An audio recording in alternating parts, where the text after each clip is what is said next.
Gusti Putri. Wis umum kemarin lagi. Tur meneh sore kok kuwi. Ora pating ora kitang welan gitu. Paling libur lawan aku. Lan konco kancamu jaluk kesehatan.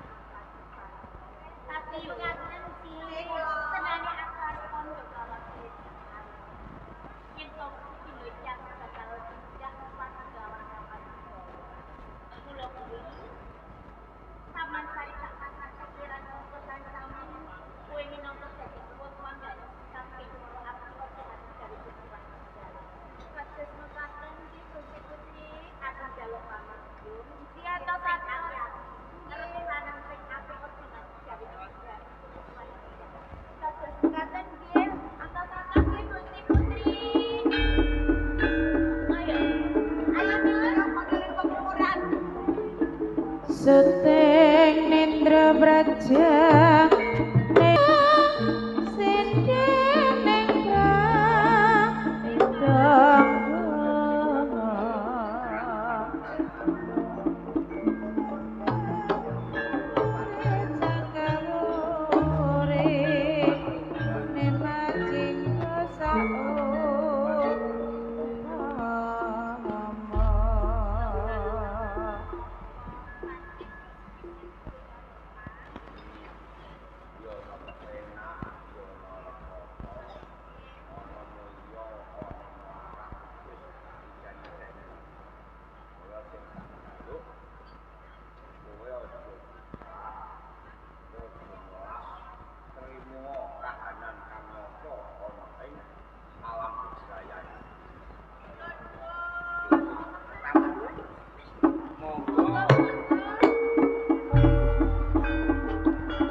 yen ngono sekepenak kowe ora ketang biyen duwe papan lan pat.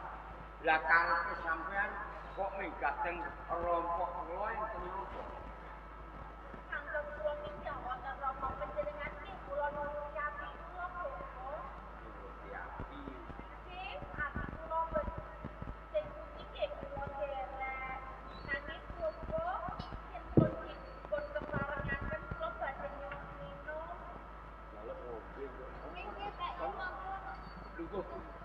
Sampean enggak kersane ono ngombe anak kula, sampean enggak. Nika boten bojo jenengan. Ah, wong benaen ku anak kula. Kula niki yo boten kakak. Monggo Nek Wis sekarang ini iki gak apa-apa ya. Nggih Pak ya. Tekno itu. Iki kaya napa nggih kok. Gua iki bukan apa ya. Kira ibu nggih.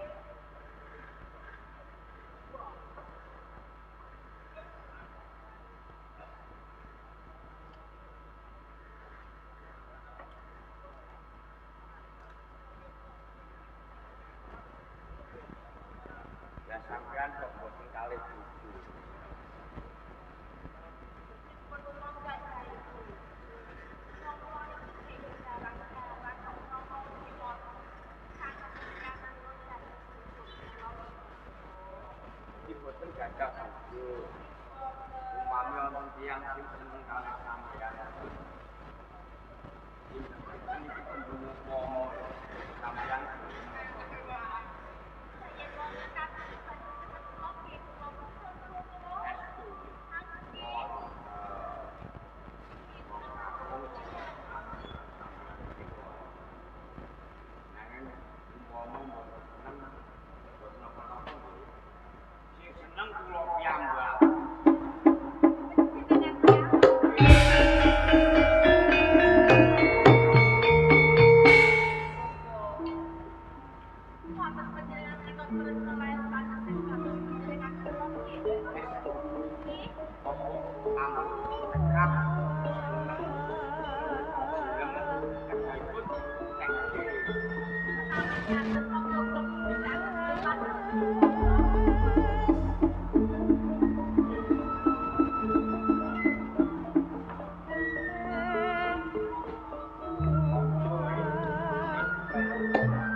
Sampeyan Joko kalih kula, yen to sampeyan apa sinten, anake sinten, saking pundi? Kula badhe mangkon Roro Sikon kok jeneng samaran. Roro Sikon jeneng samaran. Lah terus Darwati. Terus saking Salemi, putrapun Kanjeng Rama, kula kesemua saka Salemi.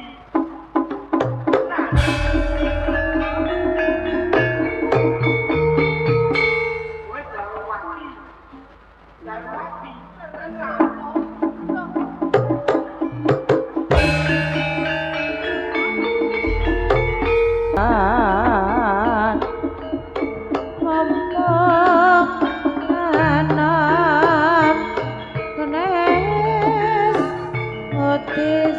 Sarananing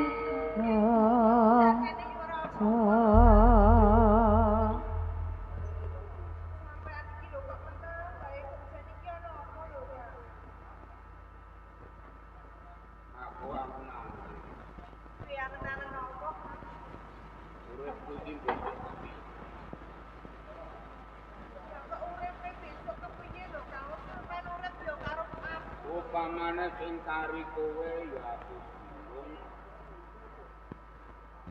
Upamane sing kari aku ya jeneng wong kok ya ngono ya mene ora duwe. Iki wis wis padha lumpuh.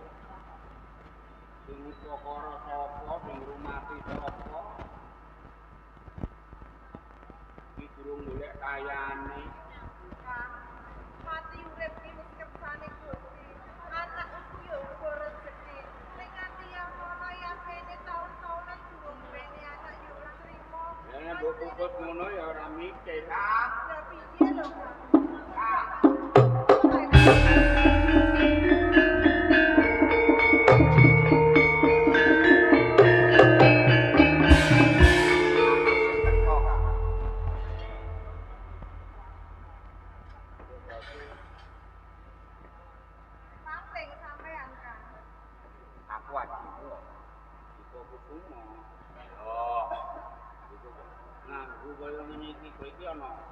Ora ana apa-apa kan.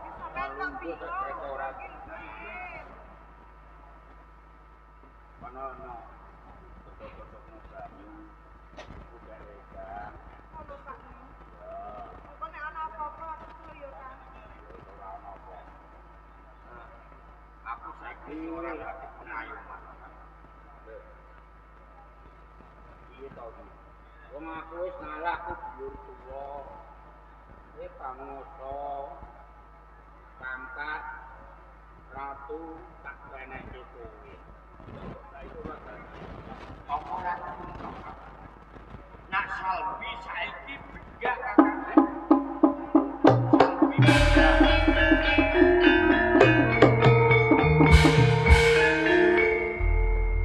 Jaeng negara Salbi ana tinggalan. Ana. Tinggalan sapa? Sing jalare wong ora trimo leluhure padha mati sing matane darah parite yo darah bendho. Senane dhewekne mbalet aku.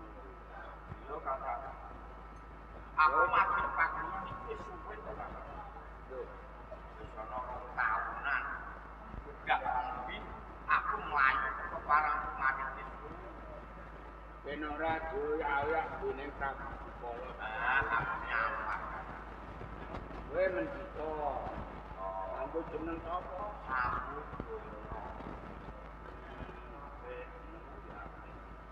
Sambut. Apa kepengen mugi kawro? Iya, ngono ya bener. Golek pangerten. Ngene ya Kakang. Diwanata niku aku arep takon. Aku iki dadi guru kok ditakoki siswa utawa murid aku kok ora iso jawab. Takon iki takone ngene lho Kak. Hukum ning donya iki ana kurang perkara. Takon iku. Ora iso jawab. Aku ora iso jawab, mula aku mlayu teko kene. Mula tamu ini kowe mendika iki kabeh kudu disekolahi. Lah iki kanggo kok pituntuning murid aku kok pengen ngono hukum ning donya kan. Hukum ning donya iki ya ana alengku lho ya. Iki ana papat. Apa ae Kakak? Iki hukum keluarga, hukum keluarga. Hukum negara, hukum negara, yang kelima hukum adat, hukum adat, yang papat hukum harta. Nah hukum keluarga itu ada wardine kabeh, wardine jeneng hukum keluarga iki dadi wong tuwa kudu golongan tak sing apik. Ben kembene aja nganti dadi pisah sing ora apa-apa. Hukum keluarga. Nek hukum negara, hukum negara iki sapa kang salah entuk pidana. Sapa kang dilakuane iki entuk ganjaran. Nah, iki hukum negara. Wong sing salah nampa pidana, wong kang dampi lakuan nampa ganjaran. Lah saiki nek hukum adat, hukum adat iki kaya dening iki biasane bisa ki nganake tata aturan kaya niki ya kaya setah bumi biasane nanggap ketoprak iki adate kudu nanggap ketoprak iki hukum adat sing pungkasan Kakak hukum karma iki apa Kakak hukum karma iki jane arang dilakoni upamana nek mesti karepe ngono senajan ora nglakoni nek ngerti karepe hukum karma iki apa hukum karma iki wong milih balekke wong utang dene iki ana tambahane sapa wong tuwa kang iku nduduk bakale ora prayoga. Contone wong tuwa kok nganti senengane. Iki cara aku lho ya, cara aku. Wong tuwa iki ora pantes urip ning donya. Dadi wong tuwa iki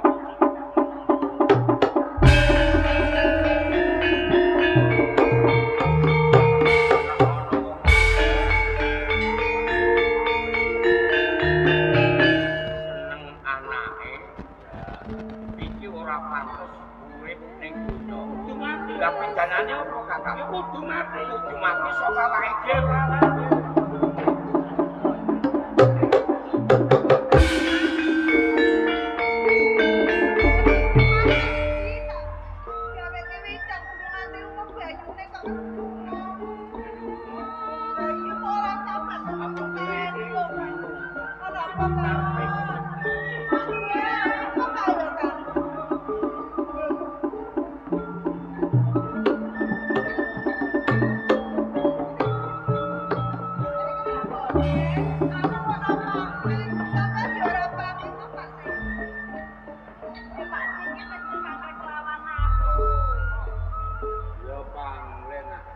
Pangling lamrah dasare ya mripat wis tuwa. Mripat wis tuwa iki ya pancen ngene iki. Kowe Darwati ya. Iya bener Pak D. Aku cara Aku ora salah. aku yo ora pamit lho Kang. Takon apa kowe? Piye Kang? Takon kono. Iki lho Kang. Cara suwe kok ana sing beda. Ora. Ya saiki aku lemu mergo aku iki bobot kok Mbok D. Ya aku iki bobot. Kok yo ora kabar-kabar karo wong tuwa lho. Ngapain piye? Ya iki lho Pak nek umpama duwe bojo kok ya aku ora ngerti. Saiki bobot lagi menehi ngerti. Ya, ini lho, Bro. Rumangsaku aku kuku lan ngertiku. Kowe iki ora durung duwe bojo. Kok bojo? Iki nyuwun pangapunten Pak D lan Mbok D. Yen to angkene kula niki kedayan mboten paring kabar lan rumiyin dateng sampeyan. Ngeten lho Pak. Dadi iki minta meneng-menengan. Nggih, mboten kok meneng-menengan ngoten mboten. Kenyataane ora ngabar. Lah niki nggih ngeten lho sampunipun salembi bedah kula menika rak nggih kejarak-jarak to Pak D. Mboten ngadahi papan gunung. Coba ngene lho, Bro. Upamane iki ana patine wong tuane. Upamane dadi nganten, aku iki wajib dadi waris. Lho ora mbok kabari. Terus bojomu sapa lan bocangen ndi? Nggih Pak D. Bojo kula menika si Samudono. Nggih. Samudono Pak D.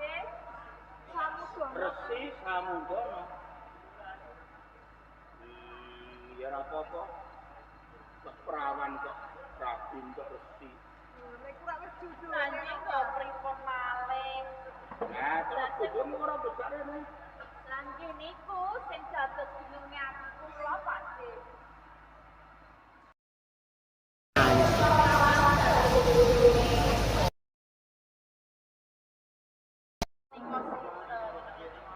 Sesampunipun bojo kula mangertosi Lho mau niku ora jenengmu. Boleh. Kanjeng, Apa ngabutine sapa? jenenge kula nggih niku Rara Siklon. Sing kalbu bekas ku nganggo jeneng Rara Siklon. Terus Nangis sampunipun kula menika bojo kula mangertosi jatihipun kula menika Darwati. Lah Kakang Samudono ninggalake kula Pakde. Saniki malah kula mbobot. Kula lak nggih bingung. lakon kemanusiaan.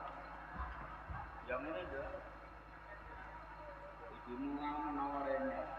Kok yen to Pakde? Nang durung rampung lek jagungan. Tanpa pamit gablak tunggu bodong iki. Sakniki malah lunga bojo kula.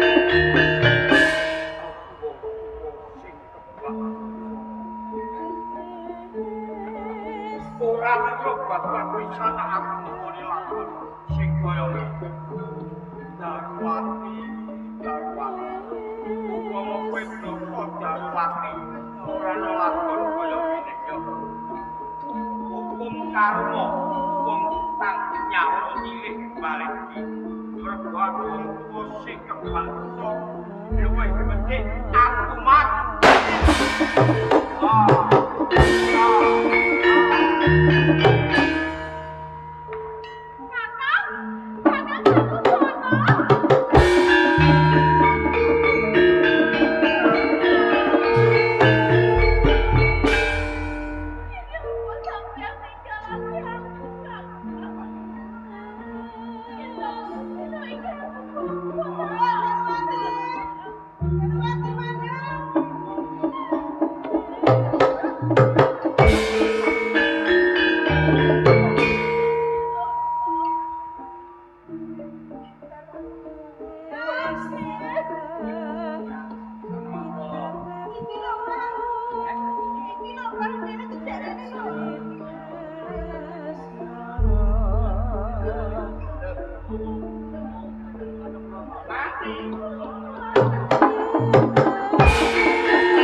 Tapi dia ora ngerti yo dadi jalan-jalan.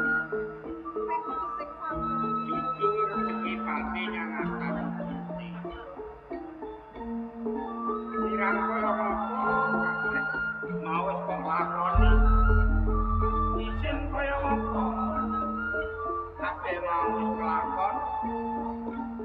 Ora perlu ditetune. Ya mergo lagi bobot. Kok menawa besok kang sesake kang kusuk perkara kowe iki anak mergo kamamu penting pati. Pirang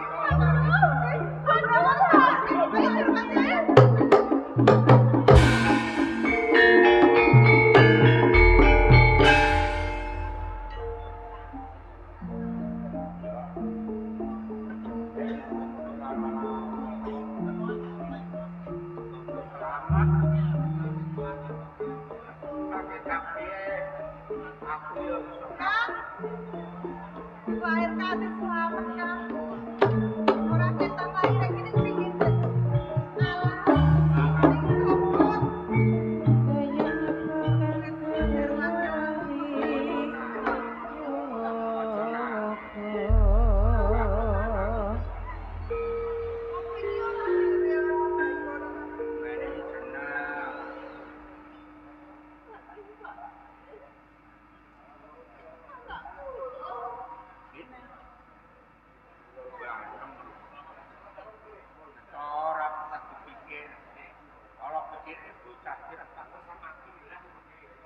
yang ini ya apike diwene jenengan. Iya lho Kang. Mergo iki tresnane bapa kang tumeka. Sing tresnane bapa tumeka menyang anake. Mula apike sarene jeneng bapa.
Kok malah ngomong ae. Ya kowe nunggu dhisik sing mbok tak masak dhisik ya, Ger. Lah kaki aku. Tani delok ya. Jangan aku. Malah yo. Tibake si mbok urung masak.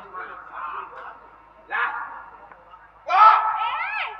Suwine lah, Mbok. Bocah kon sabar sithik kok ya ora iso. Simbok lak ya masak dhisik ki lho, ngerene lungguh. Ndi, Mbok? Bos. Kelangananmu simbok masak. Mangan. Mangan iki hati-hati to, Ger. Oh, elon-elon. Simbok ki ngerti yen iki. Kena, Mbok. Mbok. Iki enak, Mbok. Iki apa, Mbok? Kok abang-abang iki mau daging apa, Mbok? Ini longgar pokok. Simbok iki mau masak. Simbok iris-iris bijine simbok iki mau iris. Yo iki daginge simbok le. Dagingnya simbok. Dagingnya menungso iki, Mbok.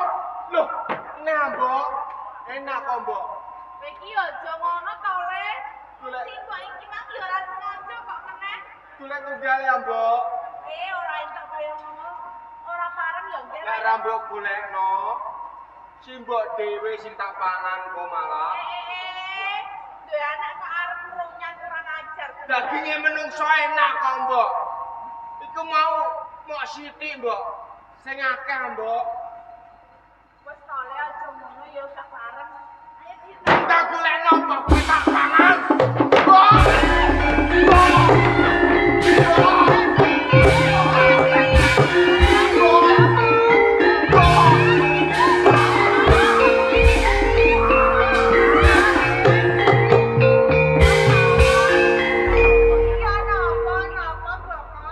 Dagingnya simpel enak. Mbok. Ya, Mbok.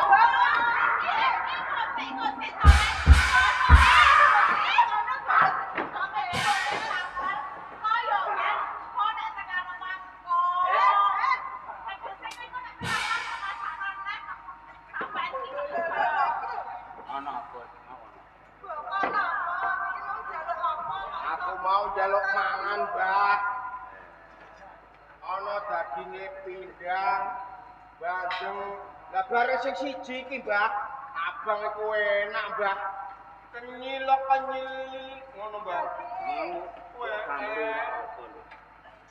Ya iki mau ngene lho. Ya. Lah aku masak kuku drijiku kires. Nanti boko iki mau iya, mangan daging. Dagingnya simpel enak, Mbak. Dagingnya menungso enak, Mbak. Simbokmu iki sing raine kuwi. Nek mbok pangan ora apik. Gak entuk, Mbak. Film daging. Boko daging liyane simbokmu gelem. Dagingnya sapa, Mbak? Daging simbok. Kalah. Kowe iki yo ngene lho. Dagingnya si Mbak alat. Ora apa-apa aku pangan lah kok. Apek dagingnya, Mbak. Apa? Apek no tuwek kok. Ora tegas. Alah kenyal itu. Ya ngene lho. Kowe rek mangan daging simbokmu. Ana simbokmu tek mangan. Golek wong liya, Mbak.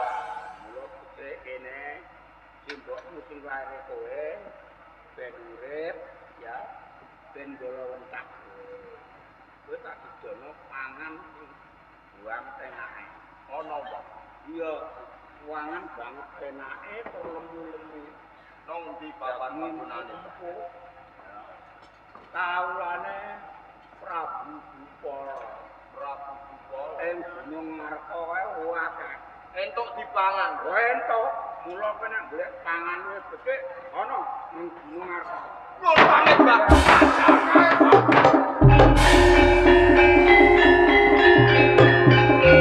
Jenengan iki pripun to, Pak?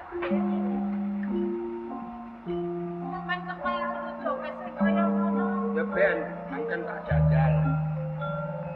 Yen no bocah iki dadi wiji. Nanti besok dewasa. Ben wong Gunung Ngarta ben dikekno. Sabar ya Kang Lanu. Piye Ini nak umpamane bocah iki pasti digawe sekali wae. Nek mati kene. mbok sing kepiye aku tuane rak yo kuwatir to, Pak. Nang dongakno wae. Ayo. Kaya Awak-awak. iki kan